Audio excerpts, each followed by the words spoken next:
Je suis honoré de vous accueillir encore une fois dans l'émission Kanguka. Mon nom est Chris Ndikumana. Aujourd'hui, nous sommes mercredi. Les paroles que je vous donne chaque mercredi en vous enseignant comment préparer votre journée, ce sont des paroles que vous pouvez utiliser tous les jours. Je veux que vous les méditiez constamment. Je ne parle pas uniquement de mercredi, mais de tous les jours. Chaque chrétien doit préparer sa journée. Je veux que ceux qui suivent Kanguka aient cette coutume de préparer leur journée chaque matin avant de sortir de chez eux. Apprenons à préparer notre journée. Pour y arriver, il y a des paroles que vous devez toujours avoir. Vous devez méditer sur certaines choses et marcher selon elles le long de votre journée. Aujourd'hui, j'aimerais qu'on lise dans Matthieu 5, verset 14. Jésus dit, « Vous êtes la lumière du monde. Une ville située sur une montagne ne peut être cachée. » J'aimerais vous dire que nous sommes dans un monde plein d'obscurité. Il y a beaucoup de problèmes depuis qu'Adam et Ève ont péché. Le monde est plein d'obscurité. Les seules personnes qui font qu'il y ait de la lumière dans ce monde, ce sont celles qui ont accepté Jésus-Christ comme leur Seigneur et leur Sauveur. Ce sont toutes les personnes qui croient en Jésus-Christ, qui ont la foi en Jésus qui est mort et ressuscité. Ce sont les seules personnes qui apportent la lumière dans ce monde. Si vous avez accepté Jésus-Christ comme votre Seigneur et votre Sauveur, Jésus vous dit que vous êtes la lumière du monde. Nous devrions toujours méditer sur cette vérité. Je veux vous réveiller aujourd'hui, méditez-y. On ne cache pas une ville qui est sur la montagne. Je vais vous réveiller ce matin. Si vous êtes en train d'écouter cette émission très tôt le matin, sachez que partout où vous irez, vous devez être la lumière du monde. Cela veut dire que vous allez éclairer tout le chemin que vous allez parcourir. Si vous allez à l'école, vous serez la lumière à votre école. Si vous allez au travail, soyez la lumière au travail parmi vos collègues. Si vous restez à la maison, là aussi, vous pouvez être la lumière de votre maison. Ceux qui viendront vous visiter verront cette lumière. Que veut dire lumière? Ce sont les bons fruits, les belles paroles. Vous ne pouvez pas être la lumière si vous continuez à vous lamenter tout le temps. Vous ne pouvez pas être la lumière si vous dites à chaque fois de mauvaises paroles. Si vous arrivez au travail et que vous trouvez que tout le monde se lamente, peut-être à cause du travail ou à cause du patron qui vous maltraite, si vous ne rencontrez que des gens qui maudissent les autorités, sachez que là même vous devez être la lumière. Prononcez de belles paroles. Si vous vous trouvez dans un endroit où tout le monde est découragé, vous devez les encourager, leur dire de bonnes paroles. Pour arriver à dire de bonnes paroles, vous devez préparer cela étant encore à la maison dans la prière. Demandez à Dieu de vous permettre d'être la lumière que le monde attend. Là où il n'y a plus d'espoir, que Dieu vous permette de ranimer l'espoir dans les cœurs des gens. Même si vous ne dites rien, votre attitude peut être la lumière pour ceux qui vous voient. Si vous vous trouvez dans un endroit où les gens parlent de n'importe quoi, des choses qui sont honteuses, si vous dites au contraire des paroles de vie, vous serez devenu une lumière. Si vous vous trouvez dans un endroit où les gens ont peur de dire n'importe quoi en votre présence, vous serez la lumière si les personnes qui vous regardent voient Dieu en vous. Si vous parvenez à manifester cette lumière, il y a une chose importante que vous aurez faite. Vous aurez témoigné la grandeur de Jésus-Christ. Chaque fois que vous priez le matin, demandez toujours à Dieu de vous permettre de devenir la lumière du monde, qu'il vous permette d'être la lumière partout où vous serez. Vous serez cette lumière parce que vous avez de bonnes paroles, parce que vous avez la vie en vous,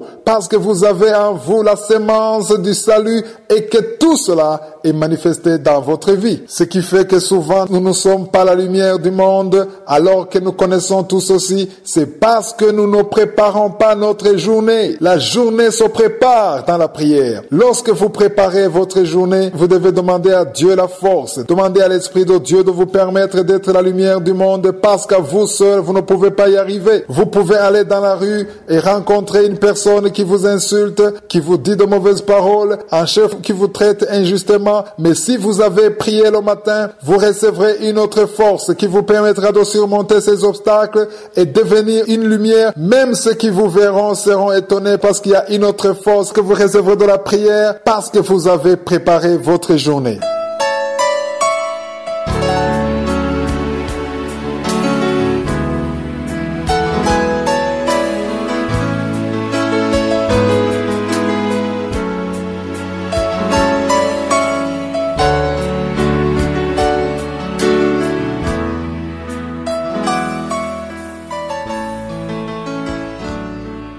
Nous continuons avec l'étude biblique sur le livre de la Genèse. Nous sommes en train d'étudier la Bible. je veux qu'on puisse lire tout ce livre. Je souhaite que toutes les personnes qui ont commencé avec moi cette étude puissent lire tout le livre de la Genèse. Jusqu'aujourd'hui, je vous ai demandé de lire les 3 premiers chapitres, mais à la fin, je veux que vous lisiez tout le livre de la Genèse. Nous devons comprendre que cette parole, même s'il s'agit de l'ancienne alliance, elle nous concerne encore aujourd'hui. Hier, je vous ai dit que dans notre nature humaine, nous n'aimons pas assumer la responsabilité de nos actes. Nous voulons toujours rejeter la faute sur les autres. Je veux que nous soyons réveillés. Si vous faites une erreur, reconnaissez que vous avez commis l'erreur. Ne rejetez pas la faute sur quelqu'un d'autre. Lorsque Dieu a demandé à Adam ce qu'il avait fait, il a rejeté la faute sur Ève. Mais ce qui est sûr, c'est qu'Adam est le plus fautif parce qu'il est le seul à avoir parlé à Dieu au sujet de l'arbre. Au verset 13, il est écrit, « Et l'Éternel Dieu dit à la femme, « Pourquoi as-tu fait cela ?» La femme répondit, « Le serpent m'a séduite et j'en ai mangé. » Je ne sais pas si vous le comprenez réellement, mais aucun des deux n'a accepté la faute. Adam a accusé sa femme et Ève a accusé le serpent. En d'autres mots, il veut se justifier comme ceux qui n'auraient commis aucune faute. Nous devons apprendre à accepter et à reconnaître nos fautes. Si vous avez commis un péché, dites à Dieu que vous avez trébuché, mais que vous demandez pardon. Ne dites plus que c'est la faute des autres. Ne dites plus que c'est la faute à ce garçon qui vous courait après tout le temps, qui vous appelait tout le temps, qui vous a menti. Il ne vous a pas pris par force. Il ne vous a pas violé. Donc vous avez commis un péché, sauf s'il vous a violé. Aujourd'hui, nous les enfants de Dieu, nous avons un grave souci, celui d'accuser tout le temps Satan. Nous disons que c'est lui le méchant, que c'est lui qui a menti, etc. C'est vrai, il vous a menti parce que c'est dans sa nature le mensonge. Mais vous avez la responsabilité de connaître la vérité de la parole de Dieu et de vous y conformer. Si Satan vous ment à nouveau, vous saurez le combattre en vous servant de la parole de Dieu. La parole de Dieu est une arme. Dans Ephésiens 6, verset 17, on compare la parole de Dieu à une épée. Arrêtons, cessons d'accuser tout le temps le diable, car Satan est déjà condamné. Mais vous n'avez pas encore été jugé.